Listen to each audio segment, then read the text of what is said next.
안녕하세요. 오늘은 조선시대 가장 비극적인 여인의 이야기를 들려드리려고 합니다. 그녀는 진정한 공주도 아니었지만 공주의 무게를 짊어져야 했고 두 나라로부터 버림받은 채 28년의 짧은 인생을 살다 갔습니다. 그녀의 이름은 의순공주 이예숙. 오늘 함께 그녀의 슬픈 이야기를 따라가 보겠습니다. 우리 이야기는 1637년 1월로 거슬러 올라갑니다. 명나라가 멸망하고 청나라가 만주에서 떠오르던 시대였습니다.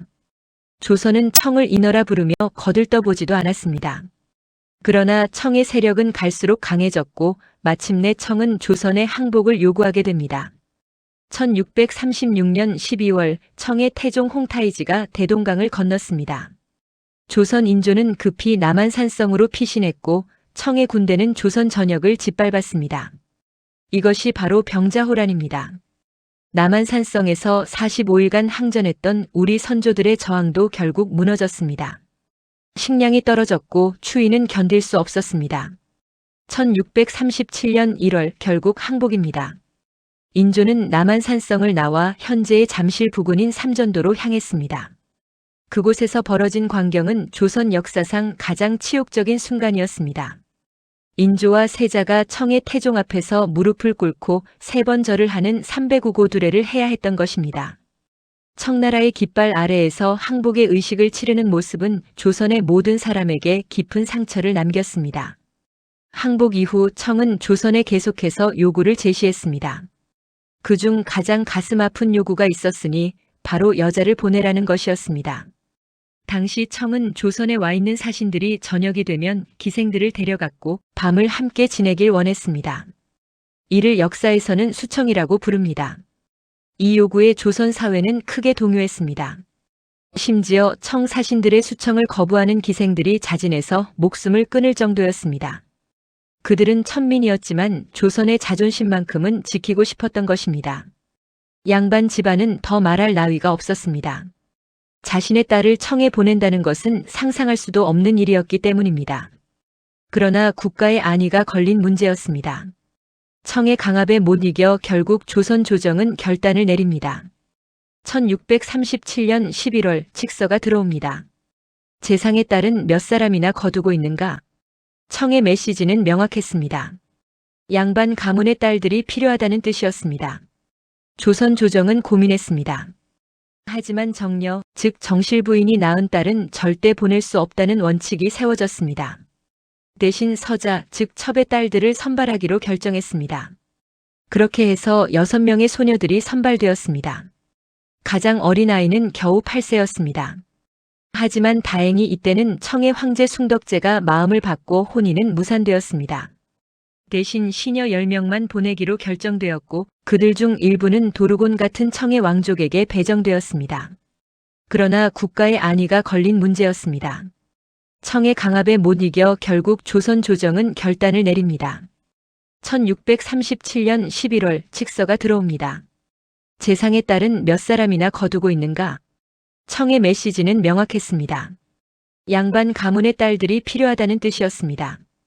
조선 조정은 고민했습니다. 하지만 정려, 즉 정실 부인이 낳은 딸은 절대 보낼 수 없다는 원칙이 세워졌습니다. 대신 서자, 즉 첩의 딸들을 선발하기로 결정했습니다. 그렇게 해서 6명의 소녀들이 선발되었습니다. 가장 어린 아이는 겨우 8세였습니다. 하지만 다행히 이때는 청의 황제 숭덕제가 마음을 받고 혼인은 무산되었습니다. 대신 시녀 10명만 보내기로 결정되었고 그들 중 일부는 도르곤 같은 청의 왕족에게 배정되었습니다. 13년이 지난 1650년입니다. 청은 다시 조선으로 사신을 보냅니다. 이번 사신들이 가져온 메시지는 더욱 직설적이었습니다. 청의 국왕이 철을 잃었으니 조선 국왕의 딸과 혼인을 맺고 싶다는 것이었습니다. 여기서 말하는 국왕은 누구일까요? 그는 도르곤입니다. 당시 청나라의 실권자였던 도르곤은 아직 어린 순치제의 섭정이었습니다. 거의 황제와 같은 위치에 있던 인물이었습니다. 도르곤은 자신의 청혼을 거절할 수 없는 조건을 제시했습니다. 만일 혼인이 성사되면 여러 신하가 감히 무시하지 못할 것이며 대국에서도 전적으로 믿게 될 것이라고 말입니다. 이는 노골적인 협박이었습니다.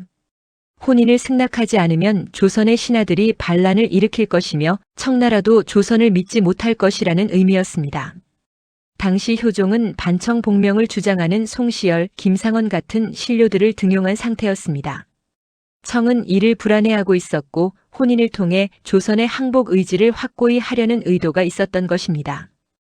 효종의 조정도 난처했습니다. 효종은 처음에 현재 있는 공주는 2살입니다라고 거짓 보고를 하게 합니다. 하지만 도르고는 이를 너끈하게 받아냈습니다. 공주의 나이가 어리면 종친, 즉 왕족 가운데 적합한 자로 선택하여도 무방하다고 말입니다. 이는 조선의 왕족 여자라면 누구든 좋다는 뜻이었습니다. 결국 그해 3월 20일 청 사신들이 창덕궁에 들어와 후보자들을 직접 보았습니다. 그들이 최종 선택한 인물은 누구였을까요? 그것은 금림군 이계윤의 딸 이예숙이었습니다. 그녀는 당시 겨우 15세였습니다. 이예숙이 왜 선택되었을까요? 역사 기록에는 명확한 이유가 나와 있지 않습니다.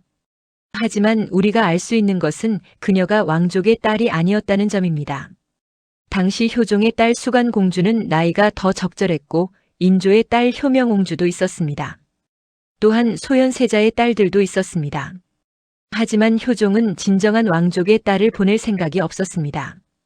대신 정실 부인이 낳은 딸이 아닌 종실 여인을 찾아낸 것입니다. 하지만 이예숙은 양녀로 삼아지면서 공주의 지위를 받게 됩니다. 효종은 그녀를 공식적인 양녀로 입양하고 의순공주라는 이름을 지어줍니다. 의순이라는 이름은 큰 의를 순종한다는 의미였습니다.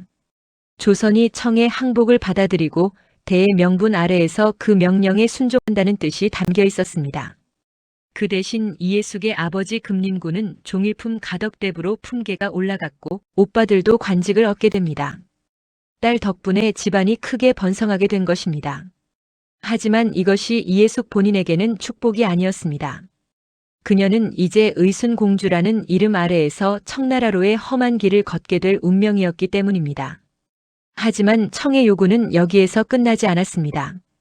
의순공주를 데리고 갈 때는 인평대군이 함께 따라가야 한다는 조건이 붙었습니다. 인평대군은 인조의 아들로서 당시 청에서 인질로 머물렀던 사람이었습니다. 그리고 의순공주를 시중할 시녀들도 대신들의 딸들로 충당해야 한다는 또 다른 요구까지 더해졌습니다. 이 소식이 알려지자 조선 사회는 다시 크게 동요했습니다. 양반 가문의 딸들이 청으로 시녀로 가야 한다는 것이었기 때문입니다. 당시 반청 감정은 극도에 달해 있었습니다. 사대부 집안의 여자들이 청으로 가는 것을 거부하는 사건까지 벌어졌습니다. 혼인할 생각으로 딸을 숨기는 가문도 있었습니다. 결국 억지로라도 시녀들이 모집되어 의순공주를 따라가게 됩니다. 1650년 4월 25일 15세의 이예숙은 의순공주로서 조선을 떠납니다. 그녀가 다시 조선 땅을 밟을 수 있을 리 없었습니다. 청나라로의 여정은 험했고 낯선 땅에 대한 두려움은 이루 말할 수 없었을 것입니다. 그녀는 자신이 얼마나 큰 무게를 짊어졌는지 그때는 모르지 않았을까요? 청나라에 도착한 의순공주는 도르곤과 혼인식을 치르게 됩니다. 하지만 우리가 예상할 수 있듯이 그 혼인은 행복하지 않았습니다. 도르곤은 3번의 혼인을 경험했고 이미 여러 명의 아내와 첩을 두고 있었습니다. 의순공주는 도르곤의 또 다른 아내일 뿐이었습니다. 청나라의 궁중은 조선과는 완전히 다른 세계였습니다. 언어도 다르고 문화도 다르고 사람들도 모두 낯설었습니다. 의순공주는 청나라 여인들 사이에서 조선에서 온 이방인으로 취급받았을 것입니다. 그리고 도르곤은 황제도 아닌 섭정이었기 때문에 의순공주의 지위도 궁중에서 높지 않았습니다. 더욱이 의순공주가 임신했다는 기록이 남아 있습니다. 하지만 그 아이가 누구의 아이인지는 명확하지 않습니다. 일부 역사 기록에 따르면 도르곤의 아이가 아니었다고 전해집니다. 도르곤이 변덕을 부리거나 의순공주를 의심했을 수도 있습니다. 왕족의 여인으로서 그리고 나라를 대표하는 공주로서 의순공주의 위치는 너무나 불안정했습니다. 그런데 의외의 일이 벌어집니다. 도르곤이 변덕을 부렸던 것일까요? 아니면 다른 이유가 있었을까요? 효종은 칙서를 보내 의순공주의 귀국을 요청하게 됩니다. 그리고 의순공주는 청나라에서 조선으로 돌아오게 됩니다. 하지만 고국으로의 귀국은 또 다른 시련의 시작이었습니다. 조선 사회에서 의순 공주를 보는 시선은 극도로 냉담했습니다. 그녀는 청나라의 실권자 도르곤의 아내였습니다. 즉, 적국의 왕족 여인이었던 것입니다. 조선의 반청 감정 속에서 의순 공주는 배신자로 낙인 찍혔습니다.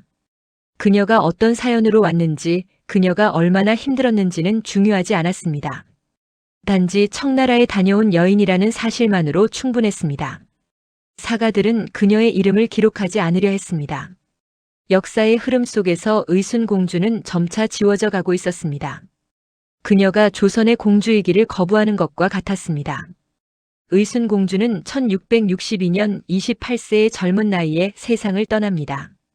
고향으로 돌아올 수 있었던 기쁨도 잠깐, 모국으로부터의 멸시 속에서 그녀는 짧은 생을 마감합니다. 의정부의 야산에 묻혔다고 전해지는데 그곳이 과연 그녀의 무덤이었는지는 지금도 확실하지 않습니다. 의순 공주는 병자호란이라는 국난 속에서 탄생했고 청나라의 압박과 조선의 수치심 사이에서 살다 갔습니다. 누구의 딸도 누구의 아내도 아닌 단지 역사라는 거대한 소용돌이 속에서 버림받은 한 여인의 이야기입니다. 우리 역사에서 의순 공주를 기억하는 것은 단지 그녀의 개인적인 고통을 추모하는 것만은 아닙니다. 그것은 국난 속에서 희생해야 했던 수많은 무명의 여인들을 기억하는 것이기도 합니다. 조선을 지키기 위해, 나라의 안위를 위해 자신의 의지와 상관없이 청나라로 보내졌던 그들의 이야기입니다. 오늘의 이야기가 마음에 드셨다면 구독과 좋아요 부탁드립니다. 감사합니다.